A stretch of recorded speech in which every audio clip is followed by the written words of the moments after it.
Hello guys, मेरा नाम है रवि और स्टडी ग्लो में आपका बहुत बहुत स्वागत है। दोस्तों, आपको पता है कि इंडिया, चाइना, रसिया खास करके जो डिफेंस सिस्टम यूज करते हैं वो है S-400। जैसे चाइना के पास S-300 है जो रसिया ने ही दिया था। भारत ने भी लगभग 40,000 करोड़ रुपए देके 5 रेजिमेंट मंगाए थे ताकि हम क्या कर सकें, इंडिया चाइना बॉर्डर पे हम इसको रख सकें, एक दिल्ली में रख सकें और सुरक्षा कर सकें। क्योंकि दोस्तों आपको पता है कि वार करना ठीक है, हम वार करने के लिए हमारे पास बहुत सारी मिसाइलें हैं, लेकिन डिफेंस के लिए हमें कुछ ऐसा चाहिए जिससे हम आने वाले जो मिसाइल्स हैं उनको हम रोक सकें। और उसमें अभी तक ये माना जाता था कि दुनिया में जो सबसे बेस्ट है वो है S-400। यहाँ तक कि रसिया S-500 भी काम कर रहा है और ये माना जाता है कि दुनिया का सबसे बेस्ट डिफेंस सिस्टम है। लेकिन आपने न्यूज़ पढ़ी होगी काफ़ी वक्त पहले, कुछ साल पहले पढ़ी होगी, उसमें अमेरिका ने क्या किया था दोस्तों, एक सिमुलेशन तैयार किया था। और उस सिमुलेशन में क्या किया था उन्होंने दोस्तों, ये टेस्ट किया था कि हम S-400 को ख़त्म कर सकते हैं या नहीं कर सकते हैं, S-300 को हम ख़त्म कर सकते हैं या नहीं कर सकते हैं। और उन्होंने उस सिमुलेशन के अंदर ही बता दिया था कि S-400 को भेदा जा सकता है। कुछ उनकी रणनीति रही होगी, कुछ हथियार की स्पीड, ये सब चीज़ें होती हैं। सिमुलेशन का मतलब दोस्तों ये होता है कि मतलब जो रियल में हम करने वाले हैं उसको एक तरीके से कंप्यूटर के अंदर डाटा भर के चेक किया जाता है और वो डाटा लगभग सिमिलर होता है। यानी कि अगर कोई एक्सपेरिमेंट हम करते हैं या कोई मशीन बनाते हैं तो सबसे पहले हम क्या करते हैं, उसको डाटा में लेके जाते हैं, उस सिस्टम में, सॉफ्टवेयर में लेके जाते हैं, वहाँ फीड करते हैं तो हमको बता देगा कि क्या इस पर स्ट्रेंथ आएगी क्या नहीं आएगी। तो सेम सिमुलेशन इसके लिए किया गया था। और अब वही सिमुलेशन जिसकी घोषणा हुई थी, जब दुनिया को लगता था ये बकवास है, अमेरिका डरा रहा है, लेकिन वो अब सच होता दिखा है। यहाँ दोस्तों, जिस पे रसिया गर्व कर रहा था और उसी को यहाँ पे अगर हम देखेंगे तो यूक्रेन ने भेज दिया है। और ऐसा नहीं है कि बहुत मुश्किल हुआ, कुछ आसान तरीके से इन्होंने क्या किया, भेदा। पहले 5 मिसाइलें लॉन्च की, फिर उसके बाद 7 मिसाइलें लगातार लॉन्च की, और उसके बाद इनके जो 3 लॉन्चर थे और एक जो राडार था उसको इन्होंने क्या किया, यहाँ पे खत्म कर दिया। दोस्तों, लॉन्चर का मतलब आप देखे होंगे, ये जो है एक तरीके से अपने लॉन्चर है, और राडार जो होता है इसमें, जो कि 400 किलोमीटर के रेंज में बता देता है कि कौन सी चीज़ आने वाली है। ठीक है, 500 किलोमीटर रेंज में बता देता है।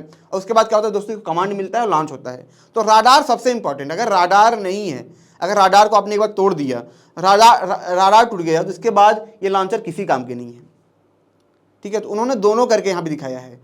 और सबसे बड़ी चीज़ दोस्तों ये है कि ये जहाँ पे था वो रसिया के एयर बेस पे था, जो झनकोई नाम है उसका, वहाँ भी ये था। यानी कि बहुत ही सेंसिटिव एरिया था। यहाँ पे सारे एयरक्राफ्ट, सब कुछ यहाँ पे रखे जाते हैं। ठीक है, मिसाइलें रखी जाती हैं, जहाज़ें रखी जाती हैं, लड़ाकू विमान यहाँ पे रखे जाते हैं, मतलब सब कुछ यहीं पे तैनात होता है। और इन्होंने वहीं जानबूझ के अटैक किया ताकि दुनिया ये देखे कि जिस पे वो घमंड करते हैं हमने इसको खत्म किया। इन्होंने जानबूझ के उनके ऐसी सेंसिटिव एरिया पे हमला किया जहाँ पे खुद ये एक्टिव था, उसके बावजूद भी आप देखेंगे कि इन्होंने इसको तोड़ के रख दिया है। पूरी दुनिया को दिखाया है कि हमारे पास जो है वो इनसे बेहतर है। आप कल्पना करिए, ये सिर्फ यूक्रेन ने किया है, और यूक्रेन ने जिस मिसाइल से किया है, ठीक है, जिस रॉकेट से किया है, वो किसने दिया होगा, यूएस ने दिया होगा। ठीक है, तो जाहिर सी बात है उस रॉकेट के बारे में बात करते हैं हम यहाँ पे। ठीक है दोस्तों, तो उस रॉकेट के बारे में हम यहाँ बात करते हैं। तो यहाँ पे दोस्तों अगर हम देखें कि ये जो रॉकेट है इसका नाम है MGM-140। ठीक है, जिसको आर्मी टैक्टिकल मिसाइल सिस्टम बोलते हैं, जिसको ATACMS यहाँ पे बोलते हैं। यहाँ पे अगर दोस्तों मिसाइल आप देखेंगे ये इस तरीके से है, काफ़ी दिखने से ही काफ़ी ज़्यादा भारी भरकम दिख रहा है। ठीक है, इसका जो वजन होता है दोस्तों 1670 kg होता है, और इसकी जो लंबाई होती है दोस्तों अगर आप देखेंगे ये कितना होता है, 13 फीट होता है।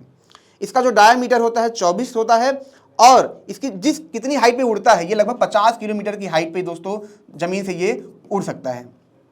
ठीक है, और इसी स्पीड की हम बात करें तो ये कितना है, लगभग 3700 किलोमीटर पर हावर की स्पीड से ये उड़ता है। और इसी स्पीड की वजह से दोस्तों आपने देखा होगा कि इसने अटैक वहाँ पे किया। दोस्तों, ये मिसाइल इतना आसान नहीं, इसको बनाना इतना आसान नहीं है। इसको बनाया ही इसीलिए गया था ताकि जो डिफेंस सिस्टम है उसको हम खत्म कर सकें। अमेरिका का मकसद ही यही था, जब इसको हम बनाएं तो ये ऐसी बहुत जो बड़े बड़े टास्क हैं उनको हम खत्म कर सकें। अब देखेंगे ये इस तरीके से यहाँ पे लॉन्च होता है। ठीक है, यहाँ से ये क्या होगा, लॉन्च होगा। जैसे S-400 है डिफेंस की लॉन्च करता है, वैसे ये जो है ये अटैक के लिए यहाँ पे लॉन्च करता है। इसमें दोस्तों अगर हम देखें तो आगे देखेंगे आप, यहाँ पे जो मटेरियल भरा जाता है, पीछे फ्यूल सिस्टम होता है जहाँ से बूस्टिंग करता है और आगे की तरफ ये जाता है। ठीक है, यहाँ पे अगर आप देखेंगे दोस्तों GPS एंटीना होता है। ठीक है, यानी कि ये ऊपर से जो जीपीएस होता है उनसे ये गाइड किया जाता है, यानी कि इनको थोड़ा बहुत चेंज किया जा सकता है, इनको गाइड करना आसान होता है और इसी वजह से जो डिफेंस सिस्टम है ये उनसे बच पाते हैं और जाके वहाँ पर अटैक करते हैं, उनको खत्म करते हैं। ठीक है दोस्तों, आगे भी अगर इनको आप देखेंगे, ठीक है, तो एक चीज़ दोस्तों आपने देखी होगी कि जब यूक्रेन अटैक करता है, जो उनके टैंक को खत्म करता है, तो उनके जो टैंक होते हैं वो बहुत आसानी से फूट जाते हैं, खत्म हो जाते हैं। ऐसा क्यों है? ऐसा दोस्तों इसलिए है कि जो लॉन्चर यहाँ पे लॉन्च होते हैं, इसको ऐसा बनाया गया कि जब ये आगे जाएंगे तो यहाँ पे जो मेटल होंगे या सॉरी यहाँ पे जो मटेरियल होंगे, विस्फोट के दौरान वो टैंक को पिघला देते हैं। उससे क्या होगा? उससे दोस्तों ये होता है कि इसका जो विस्फोट होगा, जो अंदर होगा, वो अंदर तक जाएगा, जिसकी वजह से जो टैंक थे वो फट जा रहे थे। आपने देखा होगा कि युद्ध के दौरान जो वो लॉन्च करते थे तो जो टैंकर था वो फट जाया करता था। तो इसमें भी यही चीज़ है, आगे जो विस्फोटक होते हैं वो पिघला देते हैं मेटल्स को, जिसकी वजह से ये अंदर तक जा पाते हैं और उनको पूरी तरीके से खत्म कर देते हैं। अब दोस्तों दूसरा कौन सा है? दूसरा दोस्तों यहाँ पे क्रूज मिसाइल है। इन दोनों का कॉम्बिनेशन था, कॉम्बो था, जिसकी वजह से S-400 को यहाँ पे हराया गया है। जैसा कि मैंने पहले बताया था 5 मिसाइलें लॉन्च की गई, उसके बाद फिर 7 किया गया, तो इन दोनों को कंबाइन करके लॉन्च किया ताकि वो क्या है, ट्रैक ना कर सके। जो S-400 है दोस्तों, वो एक बार में 80 मिसाइलों को ट्रैक कर सकता है, लेकिन इसके बावजूद भी वो इनसे नहीं बच पाया। यहाँ पे दोस्तों अगर हम बात करें, इसका नाम है स्टॉर्म शैडो क्रूज मिसाइल। इसे अमेरिका ब्रिटेन ने मिलकर बनाया था। ठीक है दोस्तों, इसी ने क्या किया है, 3 जो लॉन्चर थे उसको डैमेज किया है और एक राडार को इसने क्या किया है, खत्म कर दिया है। इसका जो वजन होता है दोस्तों 1300 kg के आसपास होता है। इसकी जो लेंथ होती है यहाँ पे आप देखेंगे लगभग 17 फीट के आसपास होती है। ठीक है, रेंज इसका कितना होता है, 550 किलोमीटर के रेंज में ये जा सकता है। स्पीड की अगर बात करें तो 1200 किलोमीटर पर आवर इसकी स्पीड है। तो आप पहला वाला रॉकेट देखे होंगे तो आप समझ सकते हैं कि वो 3700 किलोमीटर पर आवर की स्पीड से था। ठीक है, तो दोनों ने मिलकर क्या किया, चकमा दिया और S-400 को यहाँ पे खत्म कर दिया। दोस्तों ये बहुत ही बड़ी चीज़ है। एक चीज़ देखने के लिए मिली है युद्ध में, प्रैक्टिकल जो चीज़ें देखने के लिए मिली वो ये था कि जो आयरन डोम है, ठीक है, भले इसकी साइज़ छोटी है लेकिन वो कारगर है, भले इसका रेंज छोटा है लेकिन वो कारगर है, वो 99% एक्यूरेसी से काम कर रहा है, जबकि इतनी मिसाइलें लॉन्च हुई। और यहाँ पे एक यूक्रेन रसिया को अटैक करके उनकी जो सबसे बड़ी डिफेंस सिस्टम इसको खत्म कर रहा है।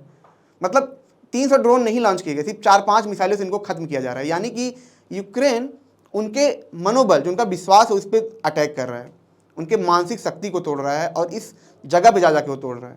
जैसे कहते हैं ना कि किसी देश के अगर लीडर को ख़त्म कर दो तो पूरे देश का मनोबल टूट जाता है। तो सेम चीज़ है, जो S-400 था वो इनकी रीढ़ की हड्डी थी, ये मजबूत घेरा था और ये उसी को जाके बार बार तोड़ रहे हैं। आपने इससे पहले भी देखा होगा दोस्तों, ये उन चीज़ों को ख़त्म कर रहे हैं जिस पे रसिया बहुत ज़्यादा भरोसा करता था। अब दोस्तों हम थोड़ा सा S-400 के बारे में बात कर लें तो आपको समझ में आएगा कि आखिर ये कैसे काम करता है, ये क्यों इतना एडवांस माना जाता था। दोस्तों अगर हम देखें, इसमें 2 राडार सिस्टम लगे होते हैं। अगर आप यहाँ पे देखेंगे, लॉन्ग रेंज सर्विलेंस राडार है और दूसरा क्या है, इंगेजमेंट राडार है। यानी कि मैंने आपको बताया था ये जो होते हैं लगभग 400 किलोमीटर जो रेंज होता है उसको ये कैप्चर करते हैं। ठीक है, लेकिन अगर यहाँ पे आप देखेंगे जो लॉन्ग रेंज राडार है ये और दूरी तक ये क्या करता है, कैप्चर करता है, बहुत मतलब हर दिशा में ये क्या करता है, ये कैप्चर करता है। उसके बाद क्या होता है दोस्तों, उसके बाद ये क्या करते हैं, जो हमारा कंट्रोल सिस्टम है, ठीक, कमांड व्हीकल है, इनको ये क्या करते हैं, ऑर्डर देते हैं और इसके बाद ये क्या होता है, इनके पास ही जाता है। लेकिन इसमें एक चीज़ खास है दोस्तों, जब कोई चीज़ 400 किलोमीटर के रेंज में आएगी तभी ये लॉन्च होंगे। ये उससे दूर तक देख सकते हैं, ठीक है, लेकिन जब 400 किलोमीटर रेंज में आएगी तब ये क्या होंगे, लॉन्च हो जाएंगे और जाके उसको खत्म कर देंगे। ठीक है, जैसा मैंने बताया था कि एक बार में ये 80 जो वेपन्स होते हैं उनको उनको मतलब देख सकता है, उनको कवर कर सकता है। ठीक है, और एक बार में ये क्या करते हैं दोस्तों, लगभग 32 मिसाइलें ये क्या कर सकते हैं, लॉन्च कर सकते हैं। ठीक है, तो ये इनकी टोटल जो होती है पावर होती है। लेकिन अब आपने देखा कि ये चीज़ हुई है और सबसे बड़ी चीज़ है कि यही हथियार चाइना ने भी लिया है और यही हथियार हमने लिया है। फिर भी हमारे लिए दिक्कत इसलिए नहीं है क्योंकि चाइना के पास तो S-300 है, हमारे पास S-400 है और हमारे पास सबसे बड़ी चीज़ है अटैकिंग जो मिसाइल है काफ़ी बेहतरीन है। जब रसिया का ये हाल है तो चाइना का इससे और भी बुरा हाल होगा और दोस्तों को पता है भारत से कोई जीत नहीं सकता है। तो दोस्तों ये छोटा सा लेक्चर था, अगर ये आपको अच्छा लगा हो तो इसे लाइक करें, कमेंट करें, शेयर जरूर करें। मिलते हैं नेक्स्ट लेक्चर में। Thank you so much.